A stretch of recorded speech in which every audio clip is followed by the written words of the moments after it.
अस्सलाम वालेकुम everyone, this is me Zishan Ahmad. उम्मीद करता हूँ आप सब खैरियत से होंगे। और जो कोर्स हम डिस्कस कर रहे हैं इसका नाम है कॉर्पोरेट एंड बिजनेस लॉ। तो क्लास आज हम चैप्टर 6 वाइड एग्रीमेंट डिस्कस करेंगे। वाइड एग्रीमेंट क्या है? कोई भी एग्रीमेंट जो इन्फोर्सेबल बाय लॉ नहीं है, दैट्स कॉल्ड वाइड एग्रीमेंट। और इसकी डेफिनेशन भी आपके सामने है। An agreement not enforceable by law is called a void agreement. तो ये एग्रीमेंट कोई भी कानूनी इसके नताइज नहीं हो सकते, कोई इसकी लीगल हैसियत नहीं है, और ये स्टार्ट से ही फ्रॉम द बिगनिंग ये वाइड होता है। उसके अलावा अगर हम बात करें कि ये कॉन्ट्रैक्ट जब किया जाता है तो नहीं देखा जाता कि ये वाइड है या वैलिड है, क्योंकि इस कॉन्ट्रैक्ट के अंदर कुछ ऐसी चीज़ें होती हैं जो to somehow both parties उससे शाये हो रही होती हैं, या वो फेयर में होती हैं कि ये एक्शन परफॉर्म करना है या नहीं करना। तो इसी वजह से वो ये एग्रीमेंट इस तरह का एग्रीमेंट किया जाता है। तो उसमें कुछ लेकिन एक्सेप्शन हो सकती हैं टू सम हाउ, जिसकी वजह से ये वाइड एग्रीमेंट जो है वैलिड कॉन्ट्रैक्ट की सूरत अख्तियार कर सकता है। इसमें वो क्या ऐसी चीज़ है, इसमें बोथ पार्टीज़ का एग्री होना लाजमी है। अगर एक पार्टी इसे डिक्लेयर कर देती है वाइड, तो ये पूरा एग्रीमेंट ही वाइड हो जाएगा। अगर इसे दोनों पार्टीज़ दोनों फरीक चलाना चाहते हैं तो ये वैलिड है। लेकिन किन सूरतों में ये वैलिड है, ये भी एक्सेप्शंस हैं कुछ, वो भी रीज़नेबल हैं एक्सेप्शंस। उसमें सबसे पहला पॉइंट है agreement in restraint of marriage. अगर हम किसी को के साथ ये एग्रीमेंट करते हैं कि वो शादी ना करे, तो किन हालात के अंदर ये एग्रीमेंट वैलिड है और किन हालात में ये एग्रीमेंट वाइड है, ये मैं आपको बताऊंगा। सबसे पहले तो अगर आप किसी माइनर की शादी कर रहे हैं और वो नाबालिग है और उसकी तो वैसे भी कानून इजाज़त नहीं देता कि आप उसकी शादी करें, तो ये एग्रीमेंट स्टार्ट से ही वाइड है। उसके अलावा आप किसी को भी शादी से नहीं रोक सकते। वो अगर शादी करना चाहता है तो अगर आप उससे एग्रीमेंट ये करवा रहे हैं कि वो शादी नहीं करेगा, तो वो वाइड एग्रीमेंट होगा। हाँ, इसमें एक और एक्सेप्शन ये भी हो सकती है कि अगर एक आदमी ने दो शादियां की हैं, और मुस्लिम कम्युनिटी में ये होता है, एक आदमी ने दो शादियां की हैं और अब वो एग्रीमेंट कर रहा है कि वो उसके बाद शादी नहीं करेगा, और अगर तो वो शादी कर लेता है तो ये एग्रीमेंट वाइड हो जाएगा, क्योंकि उसने एक प्रॉमिस दिया है कि वो शादी नहीं करेगा, क्योंकि ऑलरेडी वो मैरिड है। और इसी तरह से ये एग्रीमेंट तब वाइड हो जाएगा। इसकी एग्जांपल्स भी आपकी बुक में गिवन है कि अगर हम किसी को शादी से रोकते हैं, let's suppose A agrees with B, she will not marry C, it is a void agreement. Simple बताया हुआ कि अगर हम किसी को शादी से रोक रहे हैं और वो ऑलरेडी उसका कोई इस तरह का प्रॉमिस नहीं है, उसने शादी नहीं की हुई और इस तरह का कोई प्रॉमिस नहीं दिया हुआ, तो ये एग्रीमेंट वाइड एग्रीमेंट हो जाएगा। उसके बाद सेकंड जो इसमें पॉइंट है वो है agreement in restraint of trade. In restraint of trade का मतलब ये है कि हम ने तिजारत को, एक लॉफुल ऑक्यूपेशन को रोक दी है। हमने किसी को कहा कि वो बिज़नेस ना करे, और ये वैसे तो अगर हम किसी को मना नहीं कर सकते कि वो ये लॉफुल ऑक्यूपेशन ना करे या अपना लॉफुल बिज़नेस जो है उसे वो स्टॉप कर दे, तो ये वैसे बिल्कुल प्रोहिबिटेड है। वो कोई भी ऐसा काम नहीं हम कर सकते और क्योंकि ट्रेड जो है वो आपकी इकोनॉमी को सपोर्ट करता है और गवर्नमेंट ट्रेड को हमेशा प्रमोट करती है, तो सो दैट्स वाई हम इन चीज़ों को नहीं रोक सकते। और हाँ, कुछ एक्सेप्शन हो सकती हैं जिनकी वजह से ये ट्रेड जो है इसको हम रिस्ट्रेंट कर सकते हैं। सबसे पहले इसमें एक्सेप्शन है सेल ऑफ गुडविल। जब आपने गुडविल सेल कर दी तो आप ट्रेड को हम तब रिस्ट्रिक्ट कर सकते हैं। हम इस तरह से होगा कि अगर किसी ने कोई अपना बिज़नेस रनिंग बिज़नेस सेल किया है और उसकी गुडविल भी सेल कर दी है, तो वो सिमिलर उसी नाम से दोबारा बिज़नेस नहीं कर सकता, क्योंकि ऑलरेडी उसने सेल कर दिया वो काम। उसके बाद वो बायर रिस्ट्रिक्ट कर देगा उसे कि वो ये same nature of business start नहीं कर सकता। और कुछ स्पेसिफिक लोकल लिमिट्स में भी वो ये काम नहीं कर सकता, क्योंकि ये उस पर वैलिड रीज़न है, उसने गुडविल सेल कर दी है और वो उन लोकल लिमिट्स में या उस लोकल एरिया में वो उस नाम से दोबारा ये काम शुरू नहीं कर सकता। इसके अलावा कुछ और लिमिट्स भी जो अगर कानून की निगाह में या कानून की लिमिट्स में वो वैलिड रीज़न हैं, तो इन रीज़न्स में वो ये काम स्टार्ट नहीं कर सकता, क्योंकि उसने ऑलरेडी अपने बिज़नेस की गुडविल सेल कर दी हुई है।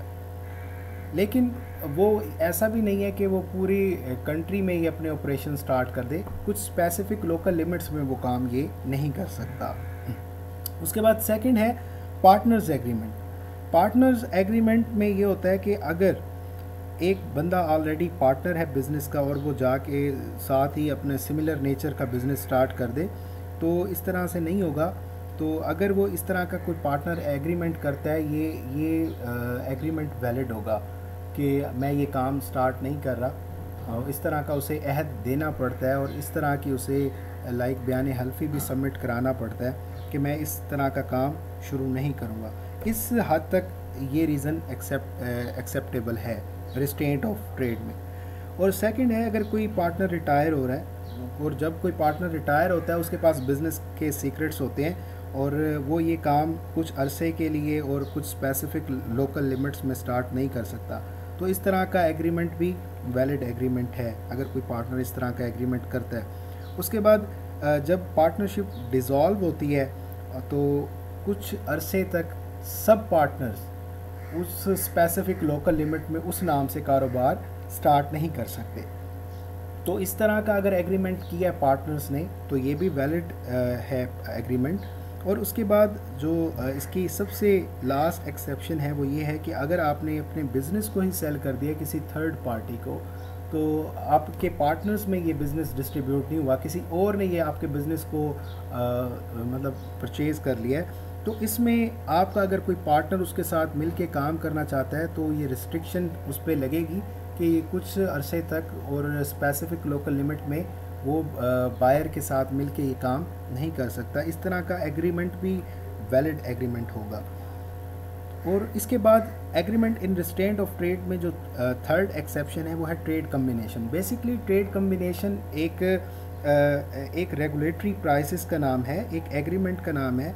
इसमें हम प्राइसेस को मैक्सिमम होने से बचाते हैं कि अगर लाइक प्राइसेस को कंट्रोल करते हैं, तो जैसे ये पोल्ट्री की एक यूनियन बनी हुई है, इसी तरह से डिफरेंट एसोसिएशंस हैं जो कमोडिटी की प्राइस को रेगुलेट करते हैं, बट उसमें ये नहीं है कि वो उन प्राइसेस को इतना ज़्यादा लाइक वो कर दें कि मोनोपोली क्रिएट हो जाए। तो हमने मोनोपोली से भी बचना है लेकिन पब्लिक इंटरेस्ट में काम करना है। तो ये ट्रेड कम्बिनेशन जब अगर पब्लिक इंटरेस्ट में है तो दैट्स बिकम वैलिड, अगर नहीं है पब्लिक इंटरेस्ट में तो ये वाइड हो जाएगा। और इसके बाद लास्ट इसमें ट्रेड रिस्ट्रिक्शन में रिस्ट्रेंट में लास्ट पॉइंट है सर्विस कॉन्ट्रैक्ट। ड्यूरिंग सर्विस आप किसी और की प्रपोज़ल को एक्सेप्ट नहीं कर सकते, क्योंकि आप ऑलरेडी इन सर्विस हैं। तो आप ये इस तरह का एग्रीमेंट वैलिड हो जाएगा अगर आपने किसी के पास आप काम कर रहे हैं और वो आपसे ये एग्रीमेंट लिखवाता है कि आप किसी और के पास अपनी सर्विसेज ऑफ़र नहीं करेंगे, या ड्यूरिंग जो है इधर आप जॉब मेरे पास कर रहे हैं इस दौरान आप किसी और के पास जॉब नहीं करेंगे, तो ये रीज़न्स वैलिड हो सकती हैं। और इन सूरतों में एग्रीमेंट जो है वैलिड या वाइड हो सकता है, या आप डिफ्रेंशिएट कर लें जो मैंने बताया है इसमें। वाइड एग्रीमेंट में थर्ड जो पॉइंट है वो है agreement in restraint of legal proceedings. इसका मतलब ये है कि अगर बोथ पार्टीज़ के दरमियान कॉन्ट्रैक्ट ब्रीच हो जाए या ख़त्म हो जाए तो कोई पार्टी कानूनी चाराजोई नहीं करेगी। तो इस तरह का अगर कोई एग्रीमेंट होगा तो ये एग्रीमेंट वाइड एग्रीमेंट होगा, क्योंकि हर पार्टी को ये राइट है, इतना मीनिंगफुल राइट होना भी चाहिए कि वो कानूनी लाइक चाराजोई कर सके, और कुछ स्पेसिफिक टाइम पीरियड भी होना चाहिए जिसके अंदर वो अपनी लाइक लीगल प्रोसीडिंग को कंटिन्यू कर सके। तो इसमें एग्जांपल भी दी हुई है, 2 एग्जांपल्स दी हुई हैं।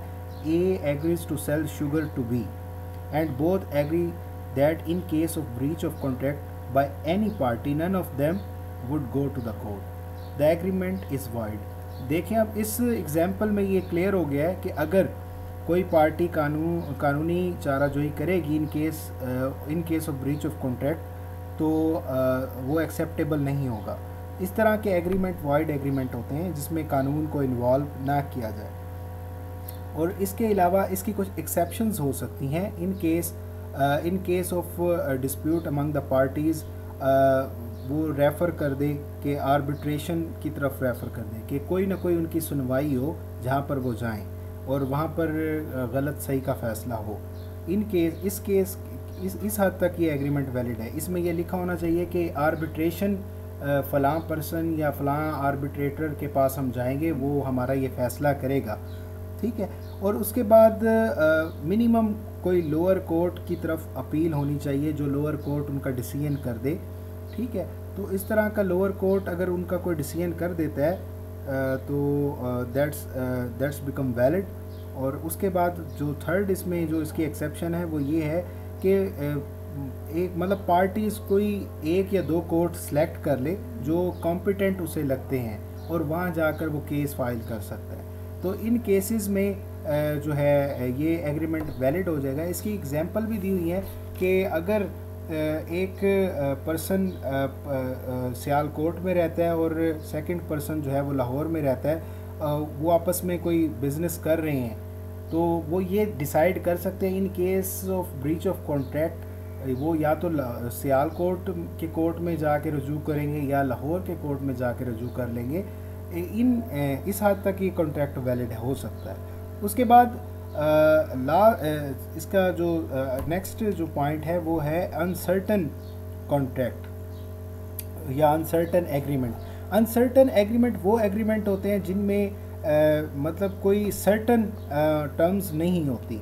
लेट्स सपोज इसमें कोई अगर क्लियर और कंप्लीट बात नहीं होती, मैं इसकी अभी एग्जांपल भी दूंगा। और इसमें मोस्टली क्वालिटी, क्वांटिटी और प्राइस, टाइटल या सब्जेक्ट मैटर पे बेसिकली एग्रीमेंट होता है और वो एग्रीमेंट ऑलरेडी मतलब सर्टन इतना क्लियर नहीं होता, तो इसे हम इस वजह से अनसर्टन एग्रीमेंट कहते हैं। For example A agrees to sell 100 litre of oil to be. A agree करता है कि वो मैं 100 लीटर जो पेट्रोल है या जो ऑयल है वो सेल करूँगा बी को, और ये क्लियर इसमें नहीं है कि what kind of oil is sold to be, ठीक है। ये किस तरह का या ये ऑयल है जो ये बेचने जा रहा है। तो इन केसेस में या अनसर्टेनिटी है एग्रीमेंट के अंदर, तो ये अनसर्टन एग्रीमेंट भी वॉइड होता है, ठीक है। उसके बाद जो फिफ्थ पॉइंट है वो है वेजरिंग एग्रीमेंट। वेजरिंग एग्रीमेंट में ये होता है कि हम एक तरह से बेट करते हैं, बेट लगाते हैं, शर्त लगाते हैं कि फ्यूचर इवेंट की हैपनिंग पे या नॉन हैपनिंग पे ये एक बेट होती है। इसमें बोथ पार्टीज़ के पास इक्वल चांसेस होते हैं विन और लूज़ के, क्योंकि ये बेट है एक तरह की, ये शर्त लगी हुई है उनकी आपस में। मोस्टली पार्टीज़ को इसमें इवेंट में इंटरेस्ट नहीं होता, बेटिंग अमाउंट में इंटरेस्ट होता है। हम अगर क्रिकेट की एग्जांपल लें तो बहुत से लोग उस पर सट्टा वगैरह लगाते हैं या जुआ खेलते हैं, बेट लगाते हैं। उन्हें उस क्रिकेट के इवेंट में इंटरेस्ट नहीं होता, उन्हें बेटिंग अमाउंट में इंटरेस्ट होता है। तो इसकी कुछ एसेंशियल्स हैं वेजर के, जिसकी वजह से वो वेज करता है, जिसकी वजह से वो बेट करता है। उसमें सबसे पहले है प्रॉमिस टू पे। वो एक दूसरे के साथ प्रॉमिस करते हैं कि यह पैसा या कोई जो वर्थ जो उन्होंने डिसाइड किया वो एक दूसरे को एक्सचेंज करेंगे। और इसमें जो सेकंड एसेंशियल पॉइंट है वो ये है कि happening and non happening of event, ये लाजमी होगा वेजिंग में कि वेजरिंग में कि किसी इवेंट का होना या ना होना लाजमी होगा, ठीक है। उसके बाद किसी भी पार्टी का कंट्रोल नहीं होगा इवेंट की हैपनिंग पे, ठीक है। No control over the happening of the event. Win और लूज़, इसमें विन और लूज़ का कॉन्सेप्ट होगा। No interest in the event, event के अंदर किसी को इंटरेस्ट नहीं होगा। बैटिंग अमाउंट के अंदर इंटरेस्ट होगा, इंटरेस्ट इन बैटिंग अमाउंट। तो ये इसके एसेंशियल हैं।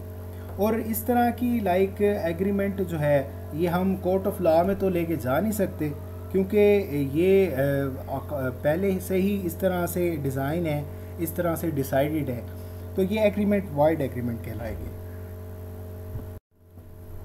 वेजरिंग एग्रीमेंट में जो नेक्स्ट है वो है nature of wagering agreement. Nature इसकी स्टार्ट से ही वाइड है, मतलब ये इसकी कोई रिकवरी नहीं है in case of breach of contract. आप कोर्ट में नहीं जा सकते इसकी रिकवरी के लिए। इसमें एक एक्सेप्शन ये है कि अगर कोई विनर है, उसे अगर कोई पर्सन अपनी मर्ज़ी से कोई प्राइज़ देना चाहता है तो इस केस में ये वैलिड हो सकता है। इवन दैट ये वैलिड नहीं है। और इसके बाद है कोलैटरल एग्रीमेंट। एक पॉइंट है कोलैटरल एग्रीमेंट। अगर कोई वेजर की गारंटी के तौर पर कोई एग्रीमेंट कर रहा है और इस पे वो ये परफॉर्मेंस गारंटी दे रहा है, तो वो एग्रीमेंट भी वॉइड एग्रीमेंट कहलाता है, क्योंकि वेजर की कोई गारंटी नहीं है। और इसके बाद सूट फॉर रिकवरी। इसमें जो मोड है सूट फॉर रिकवरी, आप नहीं जा सकते कोर्ट ऑफ लॉ में, क्योंकि इसकी कोई लीगल हैसियत नहीं है इस रिकवरी की, और आप कोई क्लेम नहीं कर सकते बिकॉज एग्रीमेंट वाइड है। और इसके बाद नेक्स्ट है एग्रीमेंट कंटीजेंट। जो नेक्स्ट पॉइंट है 6 point, agreement contingent on impossible events. तो ये वाइड एग्रीमेंट में अगर कोई आप इस तरह की एग्रीमेंट करते हैं कि इम्पॉसिबल इवेंट के ऊपर आप उसको इम्पॉसिबल इवेंट के बारे में आप एग्रीमेंट कर लेते हैं। लेट्स सपोज अगर आप एक एग्रीमेंट करते हैं कि फ़लाँ पर्सन है, इसने 500 किलोमीटर की रफ्तार पे भागना है, ये इम्पॉसिबल है और ये इसकी कोई गारंटी भी नहीं है कि वो 500 किलोमीटर फ़ी घंटा की रफ्तार से कोई पर्सन भागेगा। तो ये है इम्पॉसिबल इवेंट्स। इस तरह के इवेंट जो है वो एग्रीमेंट जो है वो वाइड एग्रीमेंट होंगे अगर आप किसी के साथ इस तरह का कोई एग्रीमेंट करेंगे। और उसके बाद एग्रीमेंट जो नेक्स्ट पॉइंट है, agreement to do impossible acts. Acts क्या है? इवेंट्स और एक्ट्स में फ़र्क है। एक्ट ये है कि आप किसी को ये कह देते हो कि मैं ये इम्पॉसिबल, जिसे ऑलरेडी एम्बिगुअस एक्ट कह सकते हैं कि ये मैं परफॉर्म करूँगा। लेट्स सपोज कि मैं ये जी मैजिक करूँगा और सोना दरियाफ्त कर दूँगा, इसकी कान दरियाफ्त कर दूँगा। तो ये इस तरह के एग्रीमेंट वाइड एग्रीमेंट कहलाते हैं। उसके बाद नेक्स्ट है स्पेशल केसेस हैं। कुछ स्पेशल केसेस में सबसे पहले कमर्शियल ट्रांजैक्शन है। कमर्शियल ट्रांजैक्शन में हम अगर देखें तो दो चीज़ों पे मोस्टली ये बहस रही है कि एक फ्यूचर प्राइसेस हैं और एक करंट प्राइसेस हैं। आज अगर कोई कमर्शियल ट्रांजैक्शन कर लेता है कि मैं ये फ्यूचर में जी इस कमोडिटी की प्राइस हाई होने वाली है और वो उसे डिलीवर करवा लेता है प्रेजेंट में, तो और प्रेजेंट अमाउंट कम होती है, फ्यूचर में ज़्यादा होने वाली होती है, तो एक तरह से ये वेजरिंग एग्रीमेंट है। और वेजरिंग एग्रीमेंट ऑलवेज जो है वो वाइड एग्रीमेंट होते हैं। इसके बाद है इंश्योरेंस कॉन्ट्रैक्ट। इंश्योरेंस कॉन्ट्रैक्ट के अंदर टू सम हाउ ये पब्लिक बेनिफिट में भी है, क्योंकि आपको पता होता है कि ये सर्टन अमाउंट जो आज मैं पे कर रहा हूँ ये कल मुझे दोबारा मतलब मिलनी है और विद प्रॉफिट मिलनी है। तो क्योंकि ये जो इंश्योरेंस कंपनी होती है ये म्यूचुअल फंड्स में या आगे किसी बिज़नेस में इन्वेस्ट करके इस प्रॉफिट को जनरेट करते हैं, तो ये एक तरह से वैलिड एग्रीमेंट के तौर पे या वैलिड कॉन्ट्रैक्ट हो सकता है। उसके बाद है लॉटरी। लॉटरी एक चांस का नाम है, ये एक गेम है जिसे आप कह सकते हो कि ये एक वेजरिंग ट्रांजैक्शन है। और इस तरह के बिज़नेस इलीगल भी होते हैं अगर गवर्नमेंट से अप्रूव ना हो। मोस्टली ये कंट्रीज़ में ये अप्रूव्ड है गवर्नमेंट से, और जो इस लॉटरी का ऑनर होता है या जो इसका ऑर्गेनाइज़र होता है उसके ऊपर कोई क्रिमिनल ऑफेंस नहीं होना चाहिए, ठीक है, वो गिल्टी नहीं होना चाहिए।